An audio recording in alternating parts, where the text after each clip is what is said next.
Voilà, dans cette vidéo, je vais vous corriger un tout petit exercice sur le phare des baleines. Donc voilà, je vous laisse le faire, comme d'habitude, vous mettez pause, vous essayez, c'est assez rapide, il y a deux méthodes pour le faire. Une méthode où on essaie un peu tout, et puis une méthode un petit peu plus fine.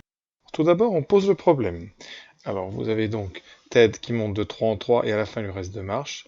Et Laure de 4 en 4, à la fin, il lui reste une marche. Donc, on peut utiliser les congruences. Pour Laure, par exemple, ça signifie que le nombre de marches est un multiple de 4 plus 1. D'accord? C'est-à-dire qu'en termes de modulo, c'est 1 modulo 4. D'accord? Et quand on regarde Ted, lui, il a fait le même nombre de marches, mais lui, c'est un multiple de 3 plus 2. Donc, c'est 2 modulo 3. On va traduire ça avec les k. Conséquence, il existe k appartenant donc à n, ici, puisqu'on est sur des nombres de marches, tels que n, c'est un multiple de 4 plus 1. Et de la même façon, il existe un k' appartenant à n, tel que n est un multiple de 3, donc 3k' plus 1. On va essayer de mixer ces deux choses-là pour essayer de trouver une information qui nous permettra de trouver le nombre de marches. Voilà, ce qu'il faut, en fait, vous devez trouver donc entre 246, d'accord, troisième info qu'on n'a pas utilisée, n est entre 246 et 260. Vous devez trouver donc un nombre entier entre 246 et 260 qui vérifie ces deux conditions-là. Alors là, il y a deux méthodes, soit on essaye tout. Alors on peut regarder si on essaye tout. Première méthode. Alors 246, déjà il nous faut un multiple de 4 plus 1. Alors on regarde donc 246, le multiple le plus proche c'est 244, donc le suivant c'est 248. Donc le premier multiple de 4 plus 1 c'est 249. On testera ça, vous avez ensuite 253. On rajoute 4, 257, 261, on a dépassé. Voilà.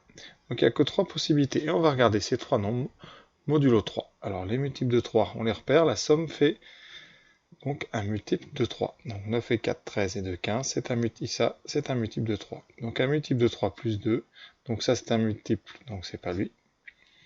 Ensuite 253, 5 et 3, 8 et 2, 10, très bien. Et on est près de 252. Et 252, c'est un multiple de 3, puisque la somme fait 9, donc ça c'est 3k, ou 253, c'est donc 252 plus 1, c'est un 3k plus 1. Alors le suivant, 257, 5 et 7, 12 et 2, 14, on est près de 255, qui est un multiple de 3, plus 2, et donc c'est bien 257, là il y a 57 marques. Expliquer, vous voyez, ça c'est un petit peu longuet, mais sinon on peut faire comme ça. Alors je vais vous proposer une deuxième méthode un peu plus rigoureuse, mais qui vaut pas mieux que celle-là, je pense.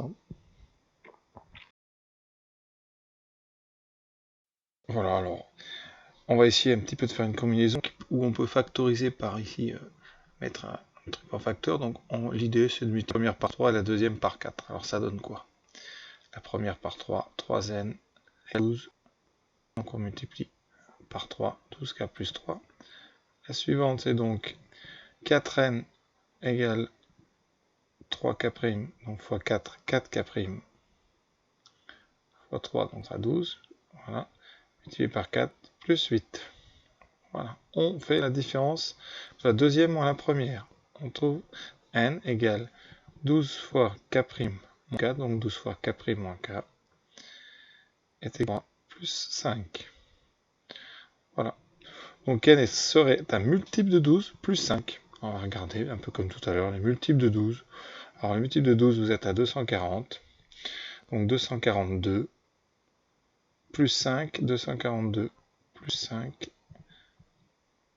On est à 240, pardon, le multiple de 12. Donc 240 plus 5, on est à 245, donc on n'est pas encore bon, trop tôt, puisqu'il faut être plus grand que 246, donc on veut un multiple de 12, on rajoute, le suivant c'est 252, plus 5, et bien on trouve 257, donc ça c'est bon, on est bien entre 246 et 260, et le multiple de 12 suivant retire, donc encore une fois, voilà. Deuxième façon de faire, je ne rédige pas, c'était juste vraiment pour faire un petit peu intuitivement, donc voilà. Vous voyez, bon, on aurait pu se passer des modulos, hein, mais voilà. En général, on fait cet exercice-là avec les modulos, c'est-à-dire qu'on cherche, on connaît un de reste par un même nombre et on essaie comme ça de trouver ce nombre. Voilà, j'espère que l'exercice vous a plu. à bientôt pour d'autres petits exercices comme ça.